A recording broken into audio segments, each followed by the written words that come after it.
Hello, and welcome to Sobercast, where we provide AA speaker meetings and workshops in podcast format.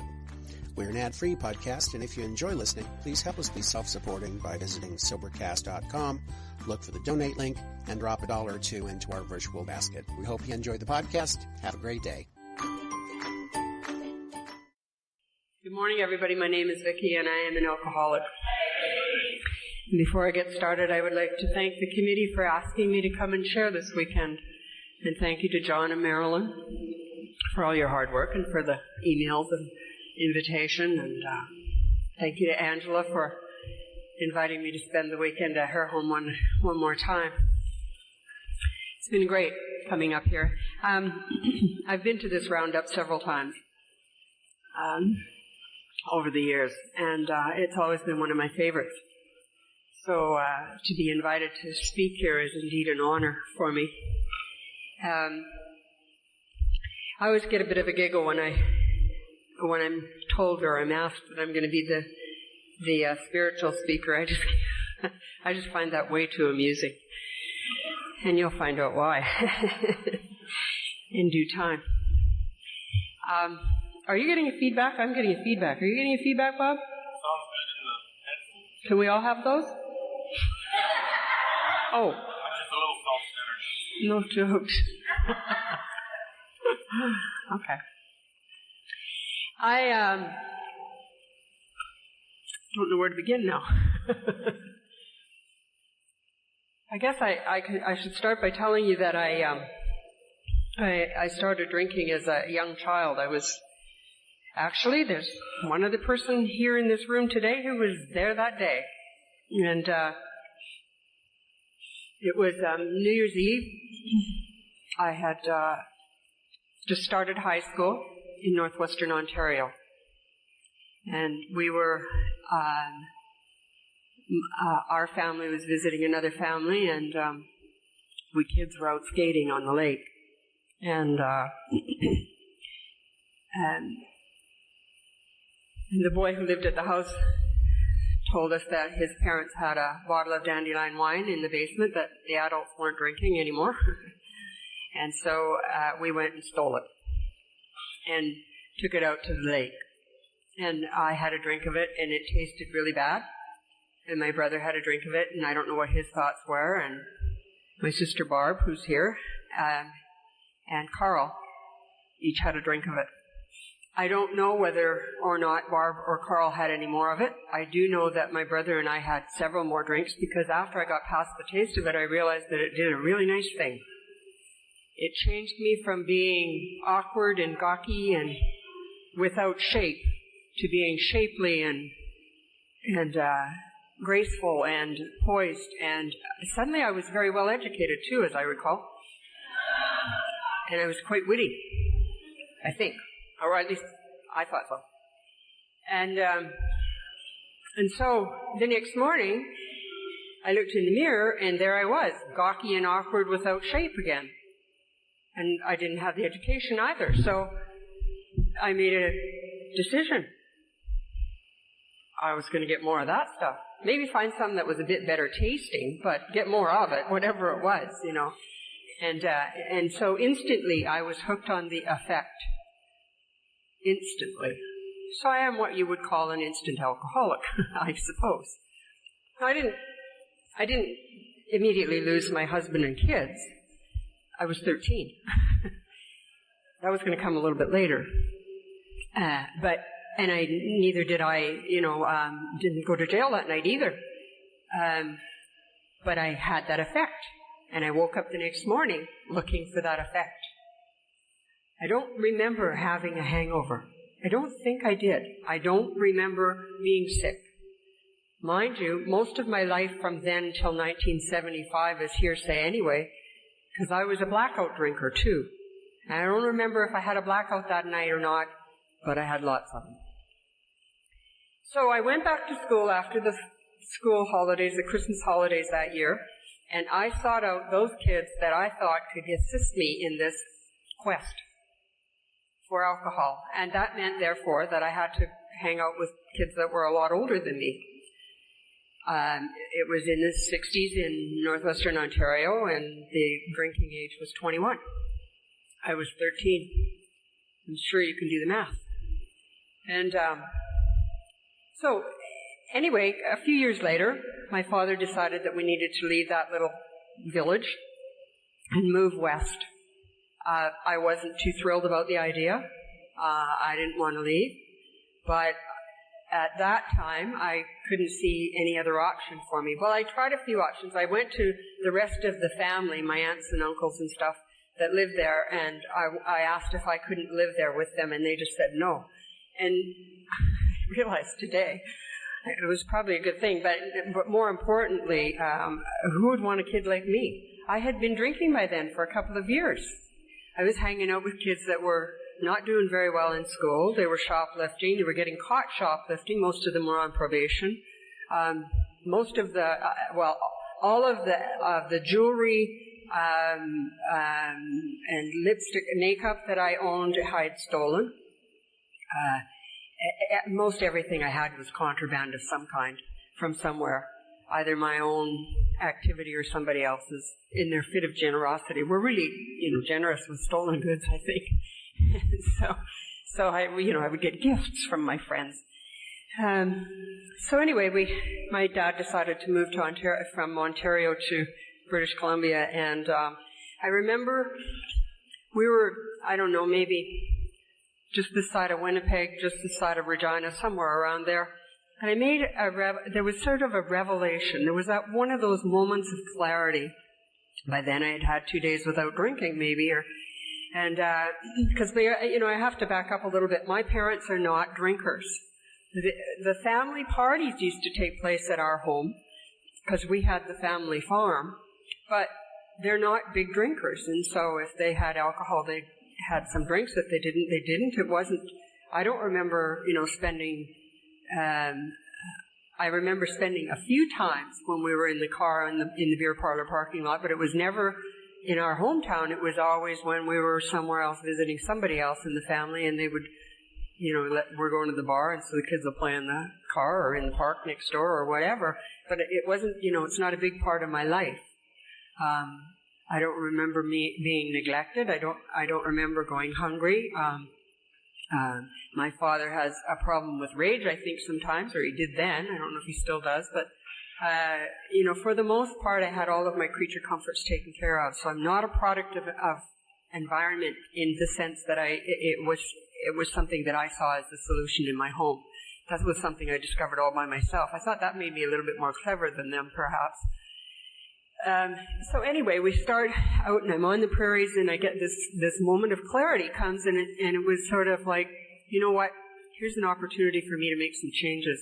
Maybe I won't do it the same way when we get there. Maybe I'll do it a little bit differently when we get there. Maybe I'm not going to hang out with those kids that are always on probation. So I didn't know how that was going to happen. I didn't know what that looked like. I just remember having that feeling.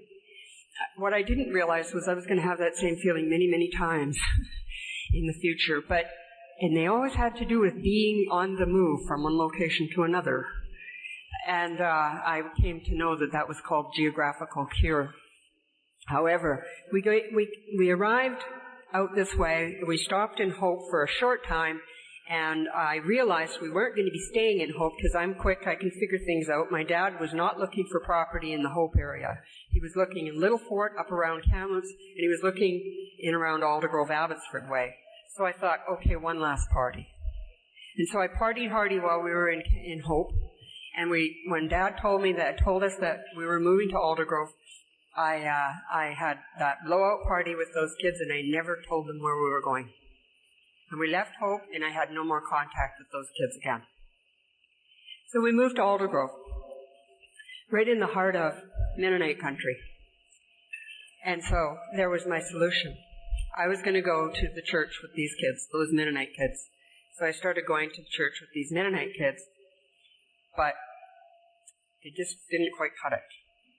And then, so I found the excuse. Well, I always will. I realized they were hypocrites. And God spare me from hypocrites. I may be many things, but I'm not a hypocrite. Because there they were, preaching on Sunday, and these kids were sneaking out partying on Friday night, Saturday night, and their kids were getting pregnant too out of wedlock, and they were being shipped off to places and stuff. And so I thought, well, who needs this? At least I'll go back with the real people where there's drinking and we don't pretend about it. And so I found the party kids and I went right back to the party again. I don't know how long that cure lasted, but at least what I do know is that was 1963, 64, something like that. I was in grade 11. I somehow finished high school the next year. I graduated from high school, a bit shy of credits, but I got out nonetheless. I was partying solidly for the last year and a half that I was in school. And I just moved on from there. Around about that time, they were doing things like Woodstock and the Aldergrove Be-In, it was called. And so there was this magic little substance introduced to our neighborhood called marijuana. And I had escalated. Of course, as I said, I was 13 when I started drinking, and so I had to hang out with older people in order to get my supply, and that didn't change. And there I was graduating from high school, and I was hanging out with people that were in their late 20s, and they were a bit more conservative, and they didn't want to do this substance, as I call it, And so I didn't get involved with it right away. But some few years later, I did. But in the meantime, I did get married, and I had a couple of kids. And I was pregnant with my second child, and I realized that I didn't want to stay married with this man, that I needed to go. It was another one of those alcoholic ideas that seemed like a good idea at the time, and it was time to go. And however, I was pregnant with this baby, and so I carried on, and when she was just a few months old, I left. And I left our oldest child, our son, with his dad, and I packed up the baby and put her in the car, and we moved to Prince George, and we were there for a while, and we moved to Kamloops, and her dad took her on holidays, the baby. She was by then a little over a year. And he took her for a few weeks in the summer that year, and she came back a changed child. And even in my alcoholic state, I realized that I was not a very good mother, and that she would do better if she went to live with her dad and he wanted her. And so I sent my daughter to live with her dad. So he had both kids. And that was in a time when, the fathers were not the single parent. And, I carried that shame around with me. By that point in time, I was drinking daily. I was drugging regularly. Whatever. I was one of those, you hand me something to put in my mouth, I'll put it there. I don't ask questions. I don't care where it came from. I don't care if I know you or not. Nothing matters. So my kids I'm free now. I had absolutely no responsibilities. And when I was crying about, having had these responsibilities, now I'm crying about, look at what he did to me. The son of a bitch took the kids away, and that kind of stuff. And you just couldn't win with me because it was always going to be your fault. And I was living in Kamloops at that time, and I was working in a high school, a junior high school, on the front desk, and I was quite often drinking with the kids from the school. That year, towards the end of the school year, I decided that Kamloops was too small. It was, I'd been there for almost a year, and too many people were knowing too much about me. It was time to move on. And so I was getting ready to leave the town, and I thought it would be a really good idea if I didn't have to pay rent anymore. So I moved into my car. It was a 63 Chev, so it was a pretty big car. And, I could sleep across the seat without too much injury, and I was pretty young and supple. And it just made a lot of good sense to me. Thanks, Angie. And so I was living in my car. You know, I was sober a long time before I realized I was homeless. I never thought of myself as being homeless because I had a Chevy. And it made sense to me. Thanks, Nancy. Anyway, I did move back down to the coast to be closer to my kids, who were living by then with their father in Aldergrove again. I'm not going to belabor this story. It just goes on like that. More and more of the same old, same old. The people were the same, you know, different names, new faces, same behavior. I drank in the bar. I loved bars. You know, my first encounter with the beer parlor, I think I was 16 years old. It was a mad, passionate love affair for a long, long time. That was the place for me to go. I loved beer parlors. First time I drove a car was another one. I love driving cars. I was a driving drunk. And it was not uncommon for me when I lived in Kamloops, especially for some reason, to come to in Kelowna, Prince George, Vancouver, have the keys to the vehicle in my pocket, not have any recollection of the trip whatsoever, and have to go and look and see if my car was outside, and realize, yeah, there it was, and I must have done the driving, because here I am. And I have no recollection of the trip whatsoever. My last recollection would be being in the bar in Kamloops the night before, somewhere. And I'm not one to ever leave before I had to, so I know I never left the bar till closing time. I just know it. Unless they kicked me out first. Maybe that would have happened. I might have got a little early start, but that was it, you know. And so that was my life. Now I worked. I always worked. Because there was no damn way I was going to count on you to supply my alcohol. You were probably not going to supply it soon enough or long enough for my satisfaction. So I had to have income. And that was my only source, that was my only reason for working, was to have the income so I could drink, so I could drink the way I needed to. And even I knew at that point it was no longer a want to, it was a need to. I needed to drink like that. There was just no other option. If I could have figured out a way to make sure that I could have alcohol without working, I guess I might have done something, but I couldn't think of a way. I thought about going into prostitution at one time, but then I thought, no, but that's going to take way too much work. It was way easier to be a secretary. So, you know, but the last year of my drinking, I did fall into a wonderful job. I went to work in a foundry. I was the only woman there, and I was the only one in the office. And so I could have my bottle at my desk. And I wasn't bothered by anybody about it. And in fact, I would go at lunchtime quite often. I would go for lunch with my bosses, and we'd start drinking at lunch together at the restaurant. And sometimes I didn't even get back to work. And somehow they tolerated that, and I don't know why, but they did. So in 1975, I'm back living in Vancouver, or Langley, actually. And by this time, I've moved in with another man. And you know something? All that time, I'm thinking there were men kind of in and out, but nothing permanent going on.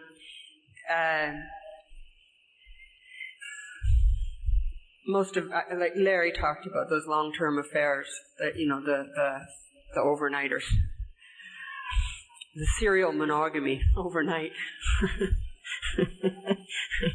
And but that was just, it was too much bother.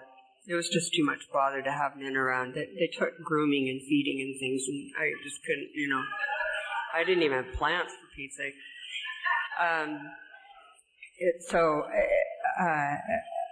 But for some reason, at the end of it all, it was like Easter of 1975, and I'd moved to Langley. I thought I'd moved to the city. I'd grown up in the country thinking I'm in the wrong place. I'm the wrong person in the wrong place. And I moved to the city. I always thought I was a city person. And I lived there for a while and nothing changed, and thought, well, I guess I've made a mistake. I really am a country girl. So I wound up back in Langley again, and I was still working in Vancouver. So I'm driving back and forth, and you can imagine the shape I was in, because I was drinking till closing time or whatever. And at any rate, I moved in with a man that I had known way back in my teens, and his wife had died in a car accident and left him with 2 little kids. And so he had a live-in housekeeper care person for the kids. So there I was living in this new house with a servant, if you like, I suppose. And I had a new car, a Toyota, and all I had to do with my money, I was working still at the foundry, all I had to do with my money was fill up the liquor cabinet.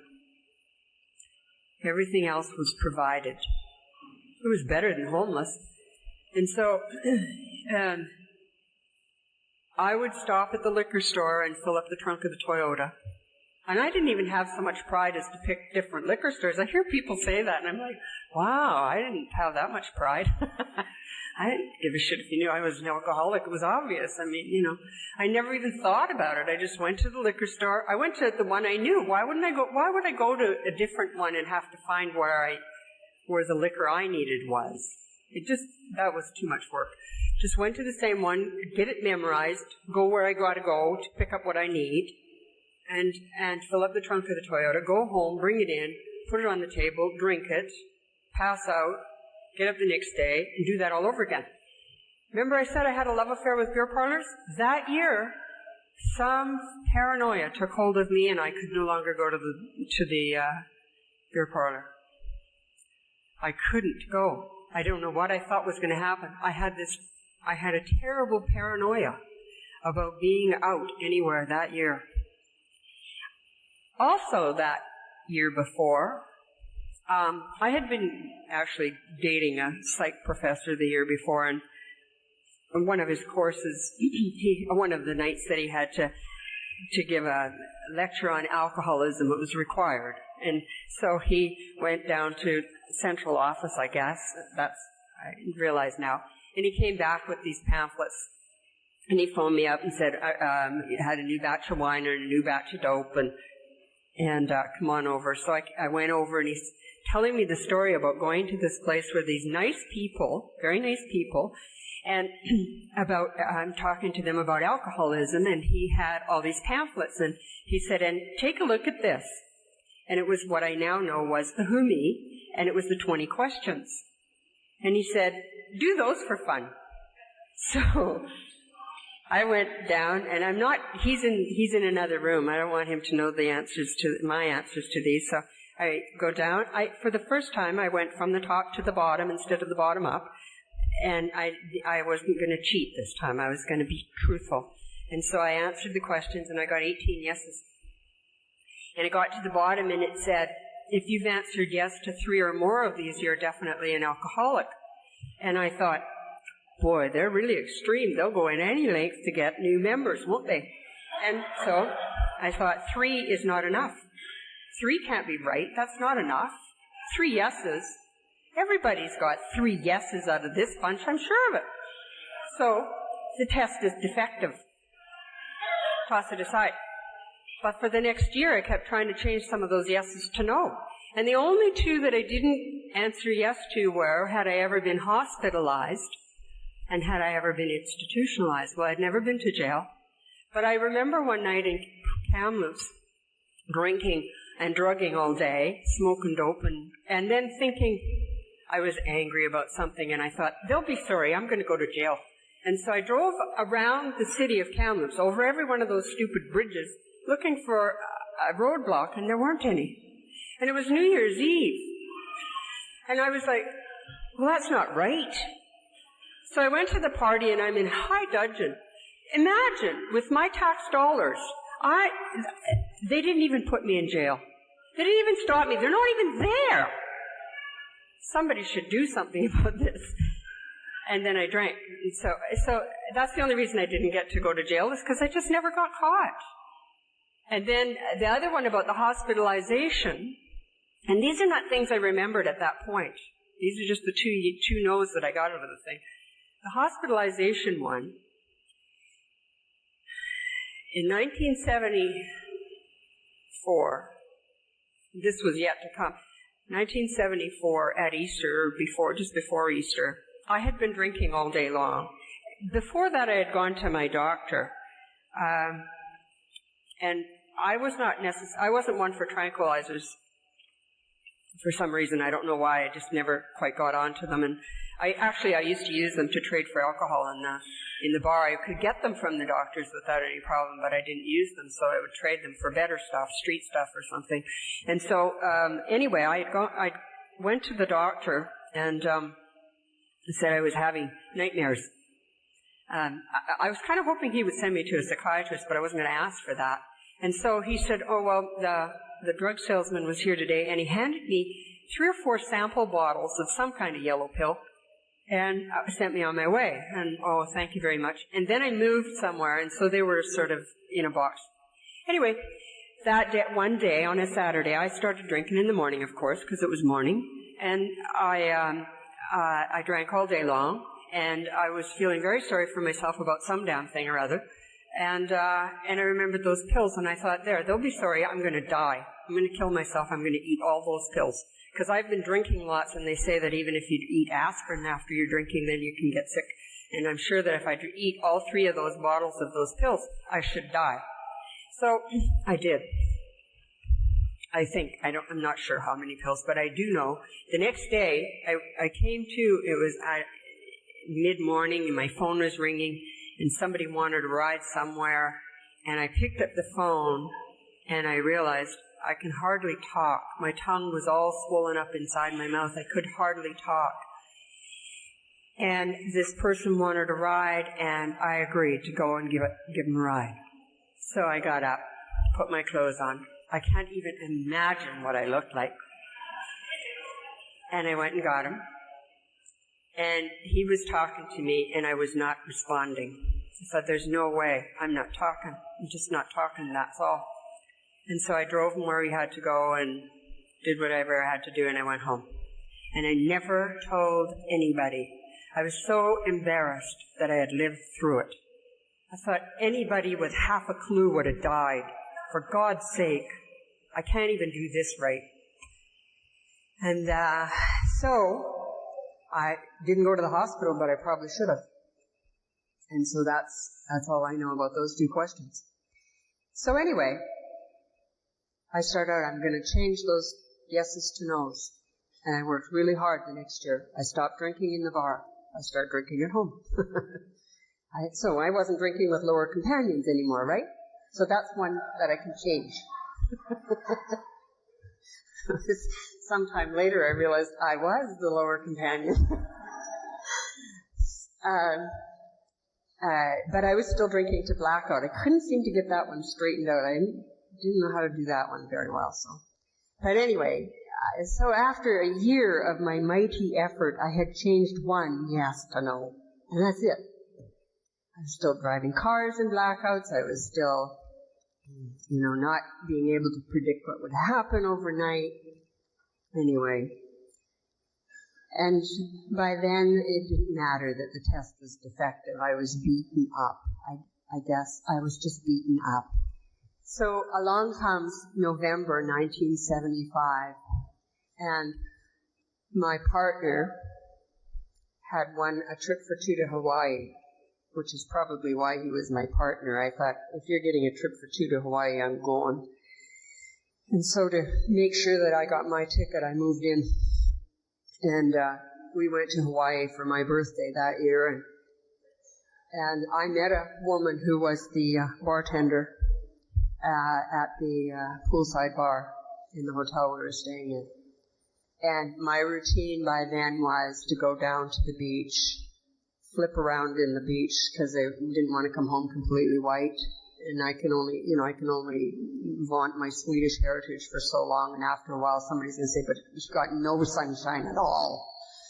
And that's not possible. So anyway, that was my routine. I would go down to the beach for a little while, and then I'd go to the poolside bar, and I would have a couple of drinks, and I was really rigid about this. I would have 2 drinks at the poolside bar, and then I would go to the room.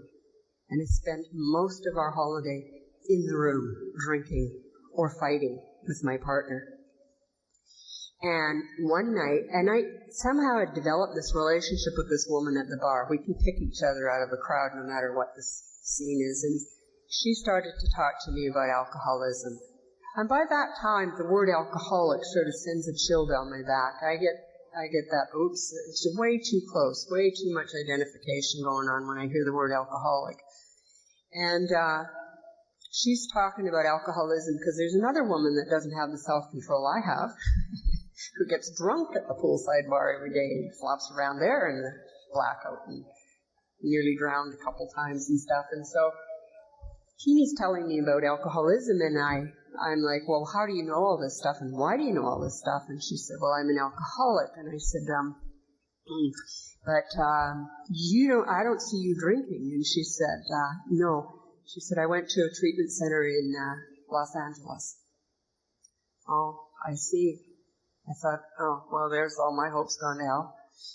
And she said, they offered two options and I said, but you're not in Los Angeles anymore, so what are you doing now? And she said they'd offered two options. One was Alcoholics Anonymous, and the other was transactional analysis. And she had chosen TA because AA made her feel guilty. You know, I thought it was very logical. But I knew that we didn't have TA in Vancouver in 1975. I just knew we were not that progressive. I did know, however, that we had AA in Vancouver because I had answered those stupid 20 questions a year ago. So my hopes were a bit dashed. I thought, oh dear. However, that was all well and good, except she came to work drunk one night. And then the next day she wanted to know if anybody had seen her. Was the boss into the bar? What did she say? Yak, yak, yak, yak. I don't know, Keeney. I was drunk. It was the one night that I allowed myself to get drunk alongside of her. And but it stuck in my mind, and we came back to Langley, and I, you know, bumped along for the rest of the month of November, December, whatever it was. And one morning, I got up and I went to work, and it was the last day of work before the holiday. And traditionally, we would have a few drinks at work, and then we would go to lunch. And then we would go home, and we would see each other again after the New Year. We shut the foundry down for the winter, for the Christmas holidays, rather. And that particular morning, I came to at home and I was late for work. So I quickly got up and changed my clothes and raced off to work and grabbed the bottle out of the cupboard on my way to my desk. Had a few drinks to smarten me up, and went over to the bar with the guys, had a few more drinks there, and then we went for lunch, and I had some more to drink, of course. And I don't remember, I was supposed to be back at my place in Langley by 3 o'clock in the afternoon, and I have no idea how many drinks I'd had, and I still wasn't sober from the night before. I'm sure if they'd have given me a breathalyzer on the way to work, I should have been in jail. I'm sure I would have blown over 0.08 well, easily, very easily. And so I had all these drinks, and then I was supposed to be home at 3 o'clock so that the babysitter caretaker could fly to her family's in Montreal. And the next thing I know, I'm driving into my carport in Langley, and it's 5. And I'm in trouble. And I knew I was in trouble. I knew I had screwed everything up. And I was instantly sober. And I came into the house, and my mom was there, and we were supposed to have a bunch of people over for dinner that night, and I wasn't happy. So I somehow got through that night, and I didn't have another drink. And the next morning was Christmas, and I didn't drink Christmas Day. I was going through withdrawal, and I didn't know that. I had violent shakes, and I couldn't control it, and so when I thought somebody was noticing it, I'd grab a kid and throw it on my knee and bounce around with it for a while to kind of cover it up a bit. And I somehow got through that day and that night, and the next day I didn't drink. And we came up here because a friend of mine was getting married, and I was going to be standing up for her here in Campbell River. And we came up here on that day, and I wasn't talking to anybody. I was terrified to even open my mouth. I didn't know what would fall out of my mouth, along with my dentures, I mean. I thought there was going to be snakes and worms of kinds I could never control, and I just didn't know what to do. I just kept my mouth shut. I didn't talk to anybody. And we arrived here, and it was, I mean, it wasn't even all that noticeable by my partner that I wasn't talking to. He knew I hadn't had anything to drink yet. And, but this woman that I hadn't seen for a long time, and I was going to be, standing up for her, and a friend of ours came up with, a friend of hers and mine came up with us to Campbell River, and I wasn't talking to him, and, the guys went out to the bar that night, and the girls stayed home, and we were supposed to do girly things, I guess, and I sat curled up on the couch, not talking to anybody, and not doing anything, and listening to them going on about whatever, them being whoever else was there. I honestly can't even tell you who was there. And the next day, the ceremony was sometime in the morning, late morning, and they were pronounced man and wife, and the bride's brother started passing out little drinks to do the toast with. And as soon as it touched my lips, I realized I had been dying of thirst for 3 days, for God's sake. And I moved to the punch bowl, and I just started dipping it out of there like I was dying. I thought I was putting out a fire, and I hadn't had a drink by then for 3 days. I thought I was cured.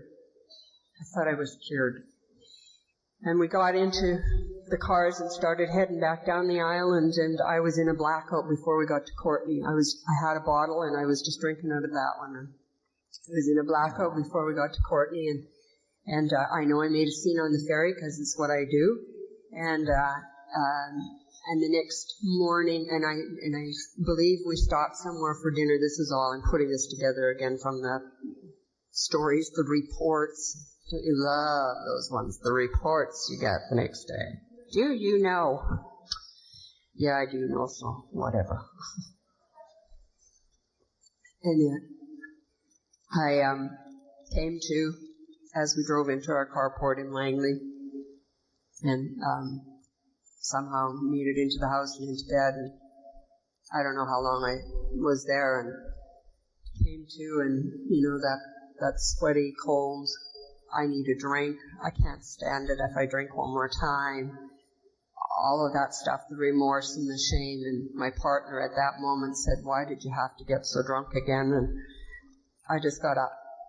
And I sat in the living room or the kitchen or whatever, and in the dark house, and just, it was as if my whole life was flashing before my eyes. And, if I could stand here and tell you that every time I got into trouble I had been drinking, I wouldn't need to be here.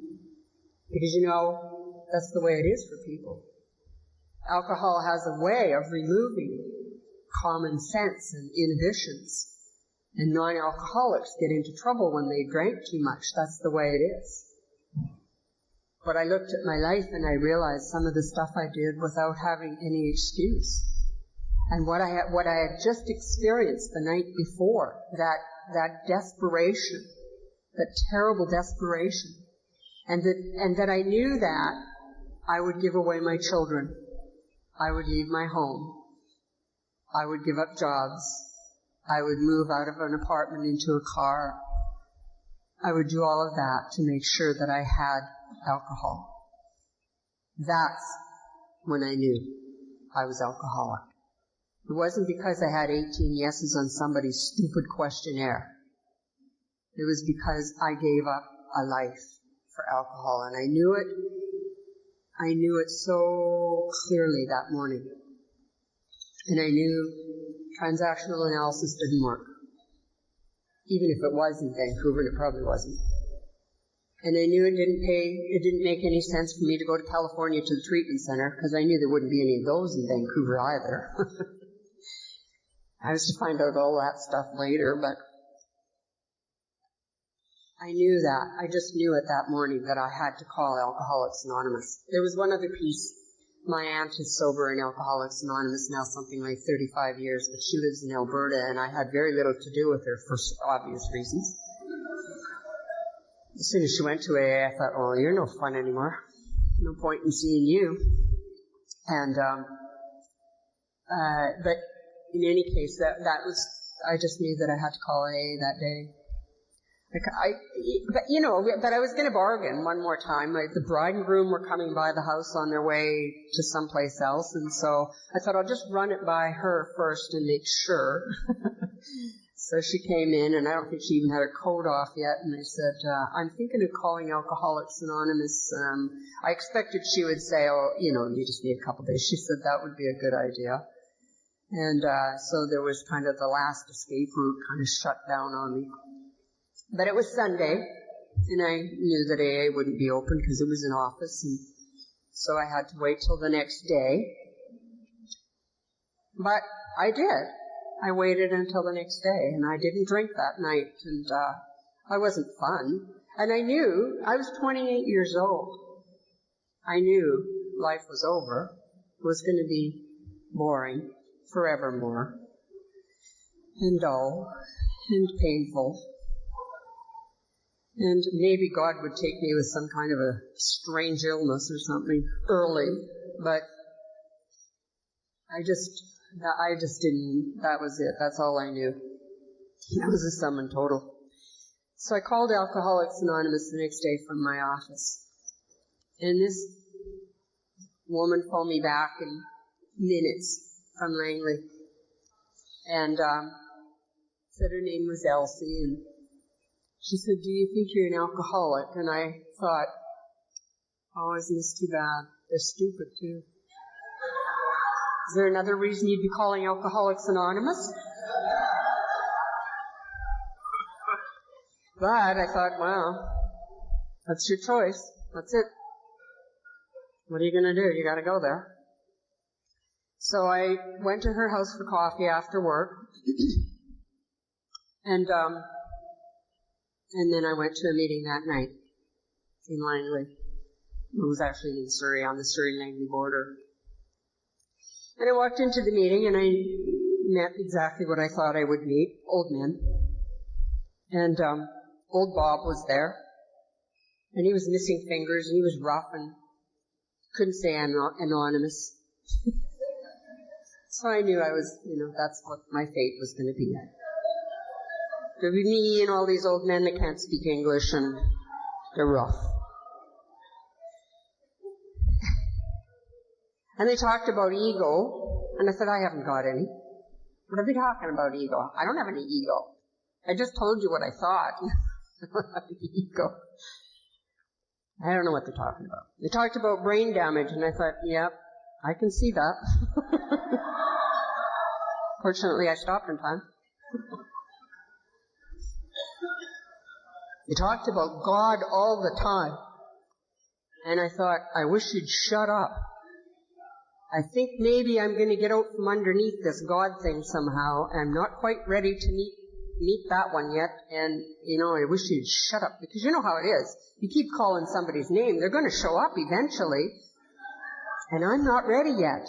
And I have a lot of paying to do, and I'm just not ready yet. But they kept talking about God. They read that opening thing that was read this morning, and it's all about, that's all it says is God, God, blah, blah, God, God, God, blah, blah, God, God, God, God, blah, blah. And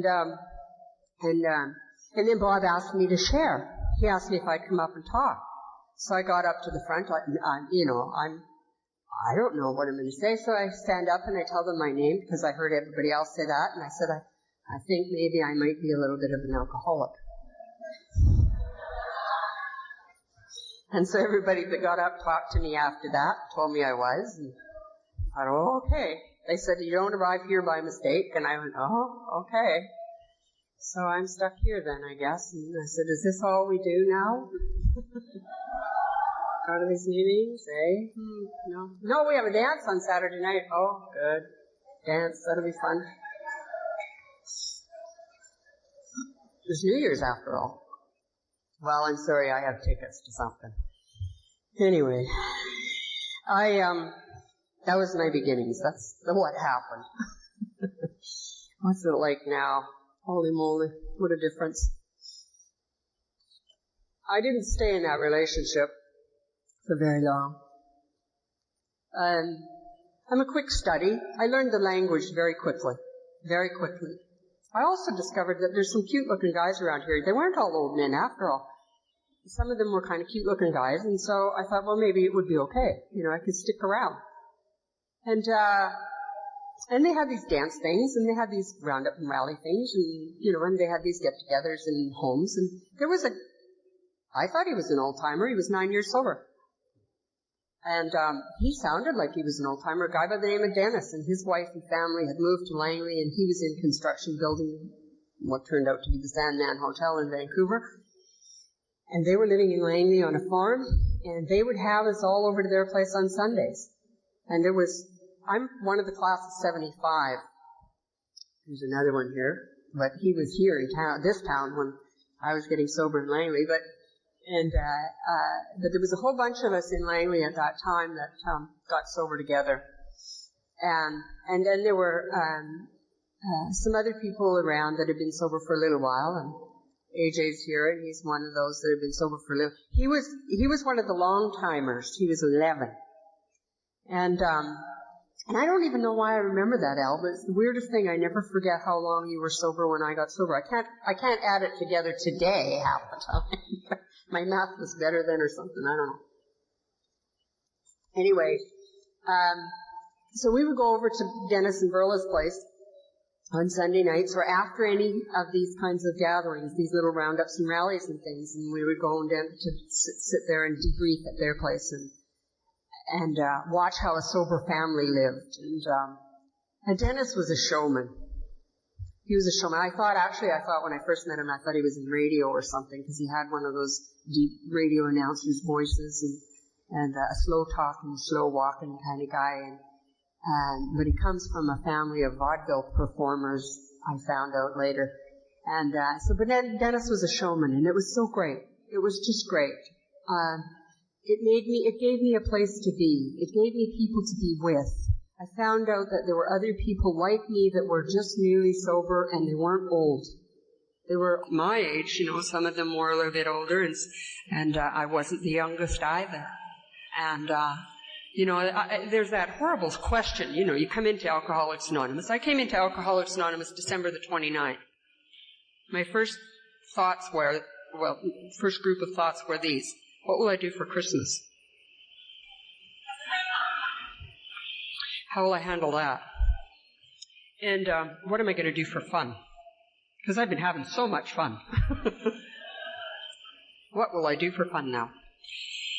So, those are the sort of things that happened in the first year, and we were adopted, and we hung out together. We formed a tight-knit group, and we went places together. We went to the roundups together. We traveled out of town together. We went to meetings together. We hung out together in each other's homes after. We talked on the phone in between meetings. My boss actually one day said to me, "You know what? I used to get more production out of you when you were drunk. Now you're on the phone all the time." I said, "Don't bother my sobriety, don't upset me." I stayed with that company for the first 5 years of my sobriety, so I was with the company for 7 years, and I had never been with the company for that long before. And when I left there, they gave me, I left to go back to school. I decided what I needed was to be an academic. That was really the missing piece in my life. And they gave me a little motorcycle.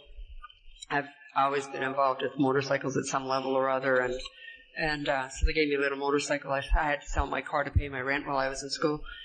And so things did turn around, I became a valuable employee. I could have gone back. They actually asked me to come back to work for them a couple of times after that. And, I became a valued employee. I had never been a valued employee before. I stopped coming to work smelling like the night before and sleeping off my hangover at my desk. And I did finally stop talking on the phone all bloody day, too. Got a lot of work done. My kids lived with their dad, and he raised them. I'd been sober for a couple of years and thought maybe I should take custody of my kids back, After all, I'm their mother, and they should come and live with me.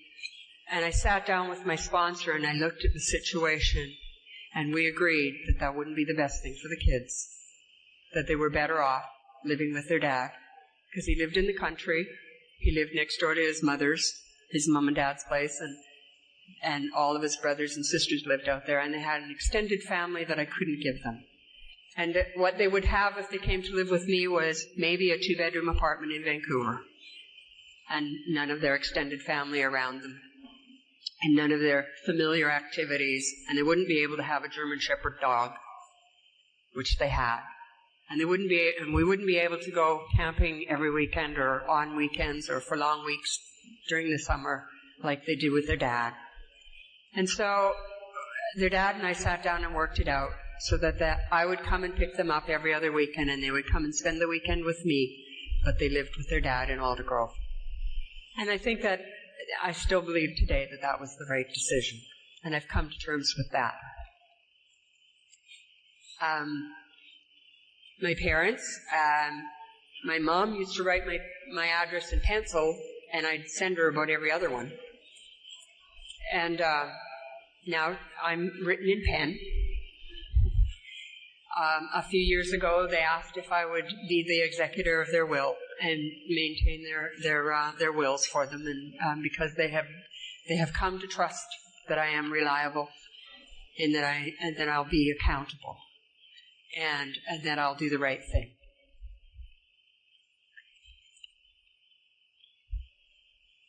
I married and divorced in sobriety. My love life did not get cleaned up. That one took a little longer.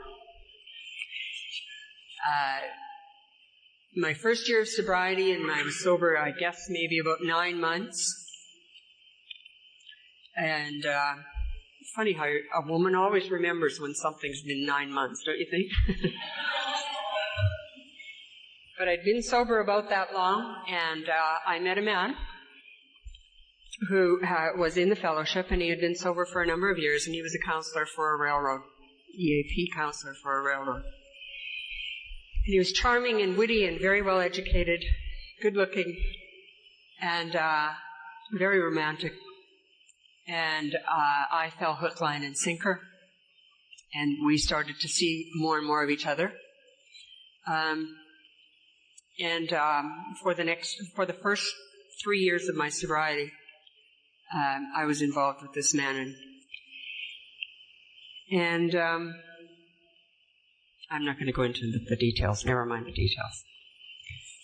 Suffice to say that just before my 3rd year birthday, 3rd year of AA, we separated for the final time. And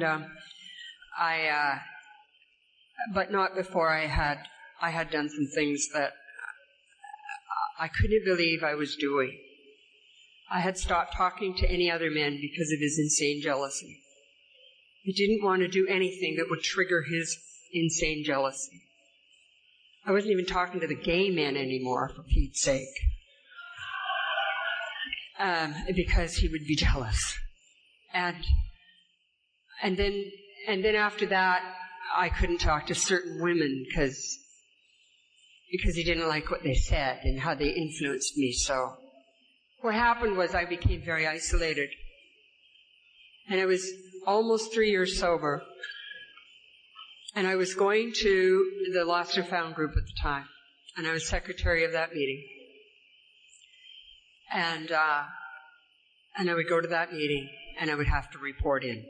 And he was driving me to work in the morning and picking me up at work in the afternoon, and coming and having lunch with me every day. It was so nuts. It was so nuts. And one day, my kids were over, and my daughter and I were in the kitchen of the apartment. And he said something, and I fired a book at him. And Wendy said, "Why did you throw a book at Case, Mom?" And I said, "Because I didn't have a knife handy." And he was walking down the hall, and I said, "But I do now." And I threw the knife. And I just pushed her aside and threw the knife. But fortunately for everybody, I've never been a good aim. So we both lived.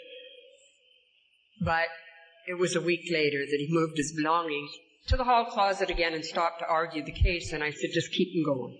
Don't stop this time. You just keep him going." And he moved out. And I hadn't had a drink.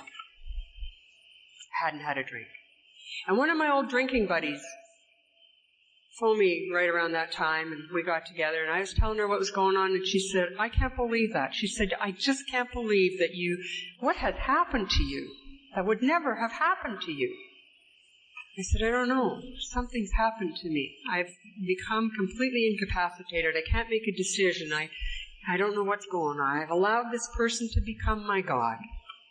And I guess it was just in that saying that I've allowed this person to be my God when I realized no human power can be my God.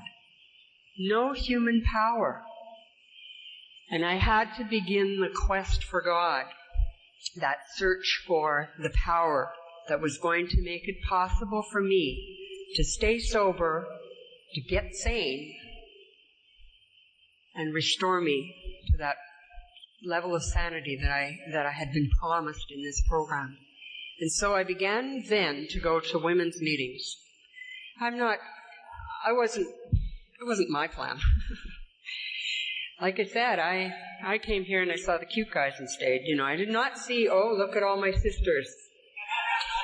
I thought, oh, Jesus, look at those women. I looked at them and all I saw was competition. I never wanted to be next to another woman in a situation where you take a look and say, oh, look at, she doesn't compare very favorably, does she? And yet I was doing things that would make me compare very badly. I couldn't see that there was a parallel. But I went to women's step meetings, and I'm so grateful. I'm so grateful that they had them. They didn't have many, and the ones that they had, you had to bloody search out. That really made me mad. But I did find some. At that time, I was hanging around the North Shore al-Anon Club in Vancouver a lot, and they had a women's step meeting in the back room of the al-Anon Club, and I was able to access that one. And there was another one at the hospital. I'm just going to divert here just for 1 second.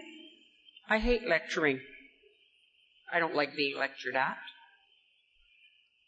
But I will say this. If you believe that women's meetings are necessary to the fellowship, for God's sake, don't hide them in your bloody living room. They need to be accessible. That's it. Take that off. Anyway, I went to those women's meetings and I started to hang out with women, and there was a bunch of us in North Vancouver that spent a lot of time together, and I found out that I wasn't unique, I wasn't alone, I wasn't the only woman that had acted this way. I remember one day going to a meeting, it was a few years later, I went to a meeting and thinking, you know what, your behavior has to stop. And my sponsor said to me that point, she said, and then of course I had a new sponsor, but she said to me, you must do everything in recovery that you did when you were drinking, else how would you learn how to do it right? And so I've had to do it all. I've had to try the geographical cures. I've had to try the changing men. I've changed cars lots of times. I've bought new outfits, changed homes, changed jobs. I've had to do it all. And finally, when all else fails, I've come back to the steps. And so the steps have saved my life. I'm going to really quickly give you a summary of what it's been like over the last few years. A number of years ago, 20-some-odd years ago, a man came into Alcoholics Anonymous. No big deal. Lots of them do, every day. This particular one came into Alcoholics Anonymous, and I remember meeting him when he was fairly newly sober. And over the course of the next few years, we were on different committees together, and we became good friends. And I went to work at Central Office. He was on the hiring committee. And I was hired to work at Central Office in Vancouver, and because he was involved in Intergroup at that time, he was in the office quite a lot. And also his sponsor was the manager of the office, and so Rick was in and out of the office all the time. And we became very good friends. My second marriage had ended before I went to work there, and we were, negotiating a few times.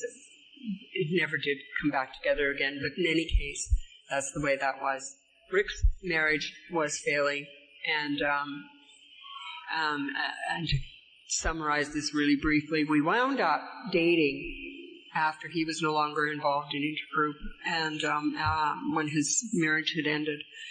And we were both of us quite nervous about that idea because we'd been good friends. We'd worked on committees together. We'd been good friends. We'd been in service together for a long time. We got married about 9 years ago. Just about 9 years ago. We'd been together for the last 14 years. And I'm a 5-year wonder.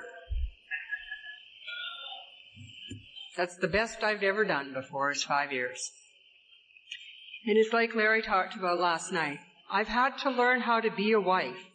Not a doormat, not a servant, but a wife. Not the bearer of children either, thank God. Grandchildren, yes, but not children. But to be a wife. In a spiritual and a mental and a physical capacity. I never knew how to do that when I got here. My mom and dad have been married for over 55 years. So it's not like I, didn't have they've got some kind of a relationship going. Might not be the best, but it's certainly not the worst. But I don't know. I don't know about you, but my dad once tried to teach me how to play the guitar, and I just thought, if anybody else in the world was teaching me, I might learn, but not from you. Because he and I clashed all the time about everything. So, whatever they were going to teach me about growing, being an adult, I wasn't going to learn from them. That's just the way it was. So I've had to learn from you. I've had to listen to how you do that so that I can try it and see if it works for me. I've had to learn how to be a mother. I brought my kids to these events. They were 5 and 7 when I got sober. I brought my kids to these events regularly. And they grew up knowing that Alcoholics Anonymous was for people who want to stop drinking and who want to stay stopped, and that there's some pretty nice folks here. And they're happy that I'm here. They're glad I don't drink. They don't even have any recollection of my drinking, but they were glad I don't drink. Sometimes, I don't know that God is in my life in a big way. Lots of times I'm just suiting up and showing up and doing what I'm supposed to do and reporting for business. But I'm going to tell you this one last story and I'm going to sit down. About 4, 5, 6 years ago, I guess, my son met a girl, and they decided to get married. And I met this girl, and all I saw was me in the old days. And I was really not very happy about his choice, but he chose to marry her. She kept leaving him for other men. She did that a few times. And she had done it one more time. This was about the third or fourth time she had left him for another man. 2.5 years ago. And my first granddaughter was born, and my son and I were interacting at the time, and he told me he was going back to his wife. So I went back to her, and I wasn't happy about it, and subsequently a few things happened, and he cut off all communication with me. And so we didn't have any relationship for the following 2 years or so, 1.5 years, 2 years. I didn't hear from him. I didn't have a phone number for him. I didn't know where he lived. They moved, they changed numbers and that kind of stuff, and I had no connection with him whatsoever. He was in his 30s. And his sister also was in the same persona non grata as I was, so there was the two of us not knowing where he was and so on. And then my daughter phoned me one day and she said, Glenn's quite sick. They think he has cancer. And so that was just before Mother's Day last year. And so she phoned me a little while later and she said he's in the cancer hospital. So I went to the cancer hospital. I phoned the cancer hospital in Vancouver. I didn't know if that was the one he was in because he lives in Abbotsford. And they said yes, he was there, and they would give him the message and he would call me back. And so he called me back and I went to see him while he was in the hospital.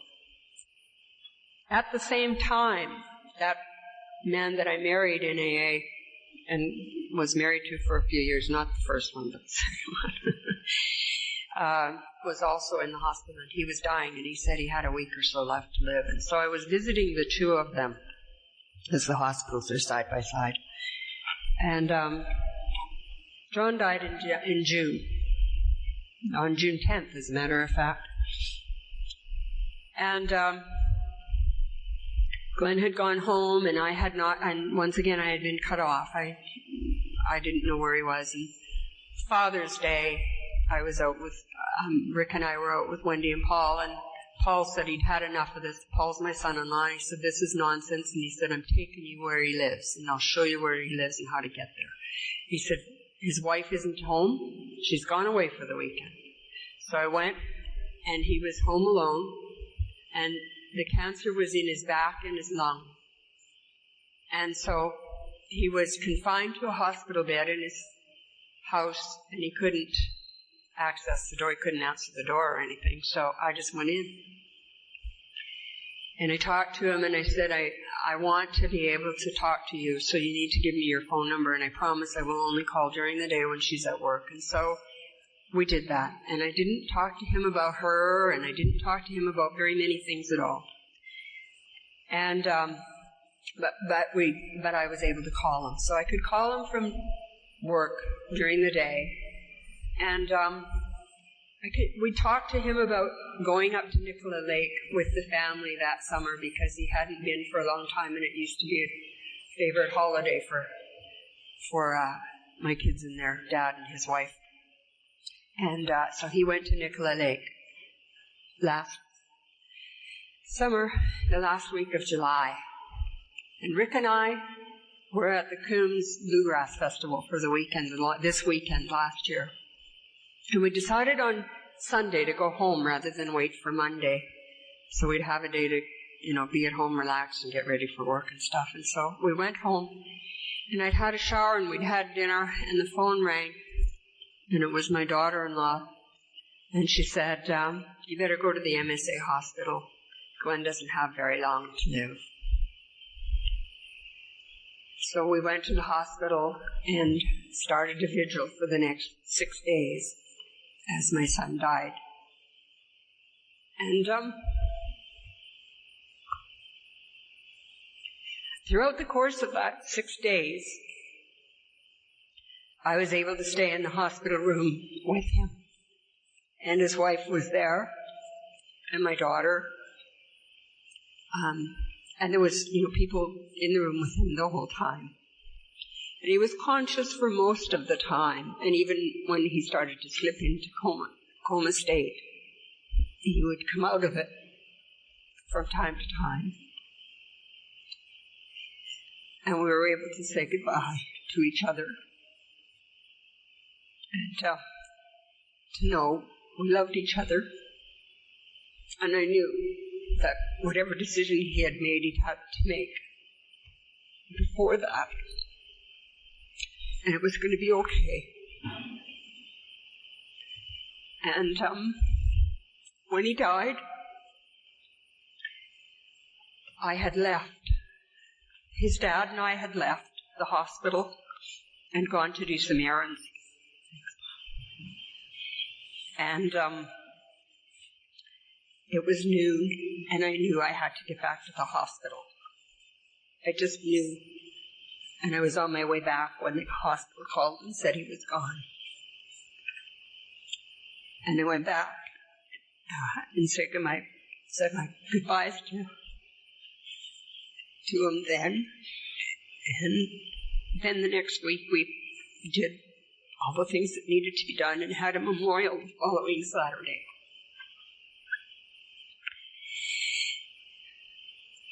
There were 300 people at the memorial. Many of them were people who had never set eyes on my son. Many of them were members of Alcoholics Anonymous, there to support Rick and I in our time of need. And so when I think of spirituality and I think of God, I can't think the big father figure in the rocking chair in the clouds somewhere. I have to think of people like you who've been in my life for almost 28 years, walking with me on a daily basis through the times when I have been such a screw-up, such a colossal screw-up, and you've loved me, and you've shown me how to be a better person. And the times when I've been in such deep, deep pain, I didn't think I could live through it. You've been there to hold my hand. And that's God for me. I thank you for my sobriety.